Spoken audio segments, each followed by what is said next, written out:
What's up everybody? Welcome to the Stocks channel. My name is Corey and today we'll do macro technical analysis looking at weekly charts of all of the indices, the VIX and Bitcoin. So first up, let's take a look at a weekly chart of the S&P 500 index, SPX. So let's crack open this chart and see what's going on in the stock market today. Alright, so first up, just a reminder, we're looking at a weekly chart. So every single candlestick represents one entire week's worth of price action, and this is a weekly chart of the S&P 500 SPX. So just zooming out here, coming back from the lows of March 2020, you can see that so far we are still holding up in this macro level bull market. We broke down through our 5-wave structure back here in January, and ever since then we did hit this very critical support level right around 4150, and that level did hold up with a triple bottom.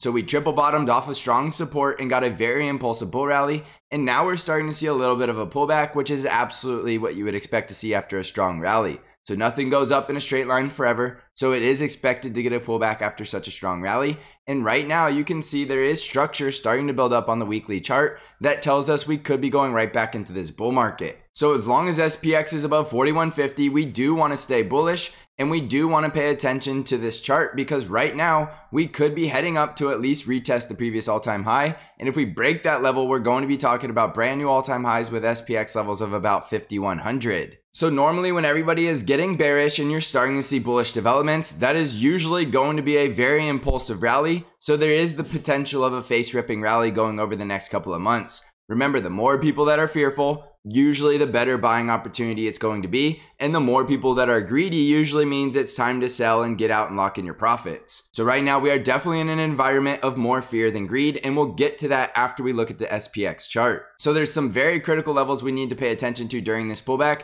and the first one is going to be this zone right around 4470 because that is where our moving averages are starting to bunch up. You can see the weekly 5 and the weekly 13 EMA are right around that level, and our weekly 50 EMA is down here right around 4360. So as long as SPX is staying above this 4150 level and making a higher low, there is going to be the potential that we get a sort of zigzag pattern that could take us all the way back up to new all-time highs. So the number one thing we want to pay attention to on this chart is whether or not SPX is going to stay above about 4400. 4400 is the sweet spot, and we could go down through a deeper retracement back down to about 4360. But as long as we stay above these support levels, we could see another very impulsive bull market rally. So this is going to take some patience because nobody knows for sure when you start to pull back how long it's going to last, and a lot of that is of course going to depend on earnings season. So going into next week, the first thing you need to pay attention to is watch the bank's earnings. If the bank earnings go well and they start giving some upbeat guidance about the future,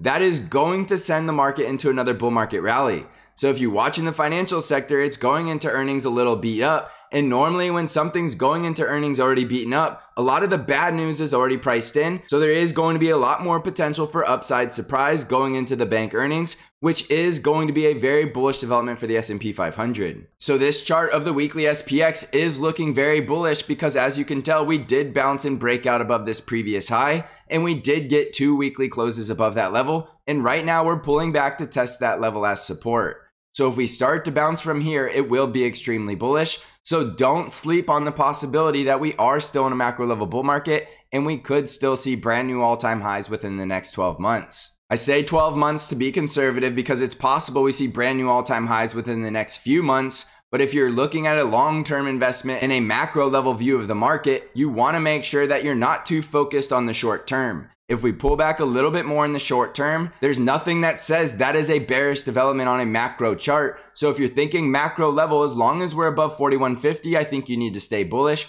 But of course, everybody's risk management is going to vary and everybody is going to have different levels that they're paying attention to. So right now, watch that level right around 4400 and 4360. And if we get below 4360, this will definitely be looking a lot weaker, even though we do have this very strong support trend line that could take us all the way down to about 4240. All right, so the next thing I want to take a look at is the bear bull survey, and you can clearly see from the bear bull survey that price action is causing sentiment to swing around wildly. We got that strong bounce off of the support level at 4150, and bullish sentiment immediately jumped up into the 32% range, and bearish sentiment dropped from about 50% all the way down to 27.5%, and a lot of people were sitting in cash, sitting around 40%. Well, now we're starting to get a pullback from those highs since the bounce, and the first thing we notice is that people are instantly becoming more bearish with the jump from 27.5% back to 41%. So anytime you see a bear bull survey with a lot of bears and a lot of people that are neutral and just 24 to 25% of the people that are bullish, there's always going to be the potential for an impulsive face ripping rally.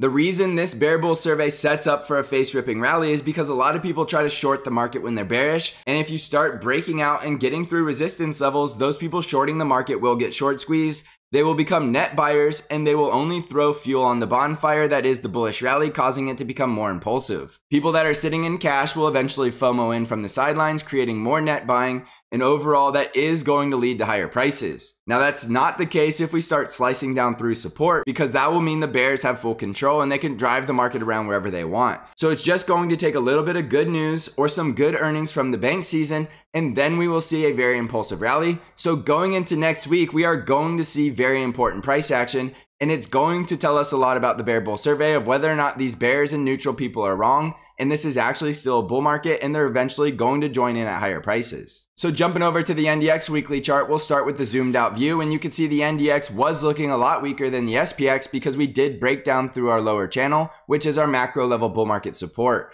We were only below there for 1 week, so it was a little bit of a stop raid, and we did hold up above that support level at 13,300. You can see just like the SPX, we did get that very impulsive 3-week rally off the lows, and right now we're starting to pull back, but the weekly candle on the NDX is looking a lot more bearish than the weekly candle on the SPX. We closed near the low of the week, and there's a large body red candle, which does tell us that the price action is very impulsive to the downside. You can also see the moving averages are starting to cross over and building up bearish momentum. So from here, it's going to be very critical that we hold this support level right around 14,000. If we start breaking out of this channel for the second time and getting price action below 14,000, that is going to be very bearish price action, so that is a very critical support level for you to set your risk at. If we break down below the support at 14,000, that means we're very likely coming back down to retest the support level at 13,300. So that's the most critical breakdown level I'd be paying attention to on the NDX.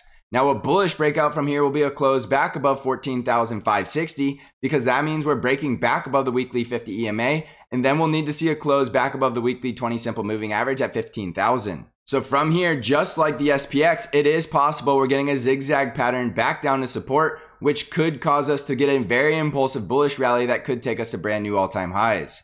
So you don't want to sleep on these patterns if the support levels are holding up, and we're starting to see a lot of bearish sentiment that usually is going to be the recipe for another face ripping rally. So I'm not saying it's guaranteed we're going to get this rally, because you need to watch the price action, but if we hold up above support and start to bounce and break out back above resistance, a lot of that bearish sentiment is going to get short squeezed because they are trying to short the market, and it's going to add for a very impulsive rally from here. So while the NDX is looking weaker than the SPX, there's nothing technically wrong with this chart as long as we form higher lows and higher highs from here. We should go right back into the bull market, and zooming out, we should sustain this bullish support level, which is our macro level support for the macro level bull market. So you can probably see by my Elliott wave count that I do expect to see more upside from here. The only thing that is going to change that is if we start to close down below 14,000. So that is by far going to be the most critical support. On the Dow Jones weekly chart, we can see the Dow Jones has basically gone absolutely nowhere, and it's sitting between a trading range of about 33,000 to 36,000, and nothing is changing in the Dow Jones. From a macro level view, we've gone absolutely nowhere but sideways, so there will be a very impulsive move in the Dow Jones eventually when we do break out of this trading range. Anytime you're stuck in a trading range, it's a type of consolidation, and when you're consolidating, you're building up energy for a monster move the next time you see a breakout. So back here in March, it did look like we were breaking out of the channel to the downside, breaking out of the trading range and going into a bear market. But you can see it was just a stop raid before we saw a very impulsive bull rally. And now we're starting to see somewhat of a bull flag on the weekly chart for the Dow Jones. So this bull flag is a little bit of an expansion of volatility because you can see it is a megaphone pattern, but that doesn't guarantee that we have to go lower or higher, so we still need to see a breakout from here. So if we start to see the Dow Jones getting back above 35,000, that will be very bullish, but we really won't see the impulsive bull rally until we start closing back above 36,300. To the downside, if we lose this support level right around 34,000, that means we should be coming back down to retest support at 33,000. And if we break down the next time, we should see the bear market in the Dow Jones. and we more than likely will see a very quick trip to lower prices. So anytime you're stuck in a trading range, you want to pay attention to the median of that trading range, and then of course the top and bottom of that range to let you know which direction the market is going to go when it breaks out. Otherwise, as long as we're holding above support, it's very likely we're trending back up to retest the highs. So it is possible the Dow Jones is trending up to 36,000, but we won't know until we get confirmation and with a close back above 35,000. On the Russell 2000 weekly chart, you can see the Russell 2000 did break out of the trading range because we needed to hold above 2100, and you can tell very clearly by this chart that we did break below that level, and now we're forming a little bit of a bear flag on the weekly chart because we broke down out of a trading range and we're forming a new one. So the new trading range seems to be between about 1960 and 2100. So the next time the Russell 2000 closes below 1960, we're going to be looking for the quick trip down to 1700, which will finish out this bear market and will more than likely find a bottom around that range. However, there's no guarantee we have to go to 1700, so watch that very critical support level right around 1960. If we break below 1960, you're getting a lot more bearish. However, if we break back above 2100, you need to get a lot more bullish. Zooming in here, you could see the Russell 2000 weekly chart is in a bear trend and the price action is looking bearish. So there's no reason to expect this support level to hold up, but obviously you need to watch the price action at that level. If we slice right through it, you can get bearish and even short the Russell 2000, but if we hold up above that support, it's still possible we bounce all the way back up to the top of the trading range at 2100, and if we break out above 2100, you instantly need to get a lot more bullish. So the small caps are still in a very tight trading range, and we should know very soon whether or not it's going to break to the downside or break to the upside, and that will dictate whether or not we get bearish or bullish in the small caps. On the VIX weekly chart, we can see that volatility is getting crushed ever since we spiked into the 30s, but so far we're getting a little bit of a doji around this range at 20. Usually when the VIX closes below 20, that's incredibly bullish, and last week we did close below that level. However, this week we closed back above 20 yet again. So there's a little bit of indecision in the VIX, and that's completely expected during the pullback because nobody knows if the pullback is going to find support before we enter a bull rally, or if we just had a bear market relief rally and we're continuing into a bear market. So the VIX will be a good indicator from here because if the VIX starts closing above 24, that's more in line with a bear market and we're going to see plenty of more volatility and plenty of more selling. However, if the VIX continues to get crushed and the VIX starts closing below 20, that should be all we need to see a sustainable bull rally, and then we'll start talking about all-time highs.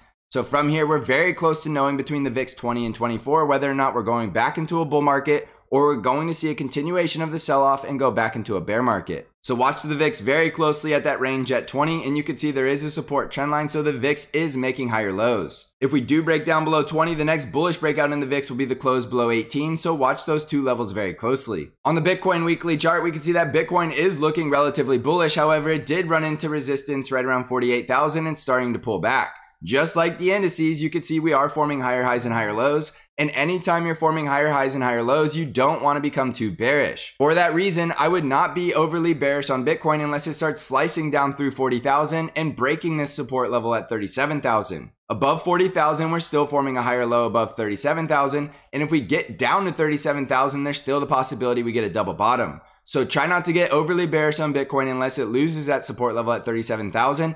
And we'll be getting extremely bullish on Bitcoin if it starts closing above 48,000 because it's more than likely heading back into the $50,000 and $60,000 range if it breaks out. We're very close to having a bull trend, but we're also very close to having a bear trend. So this area right around $40,000 in Bitcoin is going to be a very critical pivot. If we bounce off here and break out above 48,000, we'll get the bull trend. And if we lose this support level and break down below 37,000, we'll have a weekly bear trend. So Bitcoin is very close to going back into a bull market or continuing into a bear market. So we'll know very soon over the next couple of weeks whether or not Bitcoin is going bullish or remaining bearish. On the weekly chart of the ARKK ETF, we can see the ARKK ETF is clearly still in a bear market because we still have the very strong bear trend and the very weak price action. Remember, in ARKK, we can't get bullish until it starts closing above 70, and we clearly see that level still acting as resistance.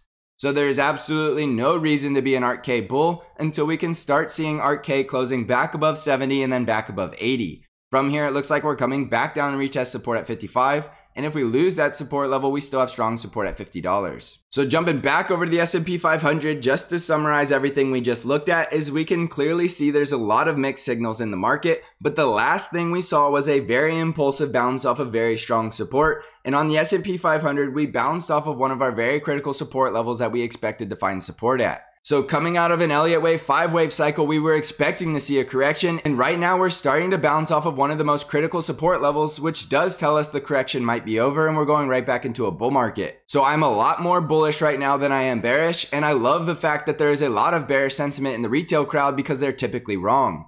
So if everybody is getting bearish and we're starting to see bullish price action and bullish developments on the chart, that is usually going to be the recipe for a face-ripping rally. So don't be surprised if April and May are extremely bullish, even though you hear tons of bad news and plenty of noise. Right here on the stocks channel, we block out noise and we strictly look at price action and trends, and that is why we're getting more bullish even though the rest of the crowd seems to be becoming more bearish and yelling louder and louder that the market needs to crash. And the more people are yelling loudly the market needs to crash, the less likely it's going to happen. So try to have a clear mind and follow price action and watch these critical levels and understand that price action cannot lie to you, but all of the noise around you can confuse you and send you in the wrong direction and send you down the wrong path. So block out the noise and follow the price action, and whether you're bearish or bullish from here doesn't matter, because as long as you have a strict trading plan and you're sticking to it, you should remain profitable whether you're trying to short this market or going long.